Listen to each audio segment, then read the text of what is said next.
राज्यभरात gas cylinder मिळवण्यासाठी ग्राहकांच्या लांबच लांब रांगा। काही ठिकाणी ॲप चालत नसल्यानं गॅस एजन्सी बाहेर नागरिकांची झुंबड। रिकाम्या टाक्या घेऊन नागरिक तासनतास वेटिंगवर।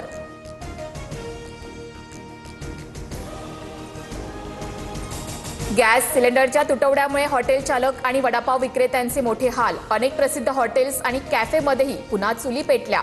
लाकूड आणि कोळशाचा वापर करून व्यवसाय सुरू ठेवण्याची कसरत। भारतात तेलाची कमतरता नाही। सीएनजी आणि पीएनजीचा 100% पुरवठा सुरू। बुकिंग संख्या सुमारे 75 लाखांपर्यंत वाढली। अफवांना बळी पडून इंधन खरेदी करू नका, केंद्र सरकारचं आवाहन। मध्य पूर्व आशियाई तणावाचा भारतावर परिणाम नाही। तेलाच्या पुरवठ्याबाबत अफवा पसरवल्या जात आहेत। काँग्रेसकडून राजकारण सुरू। पंतप्रधान मोदींचा हल्लाबोल।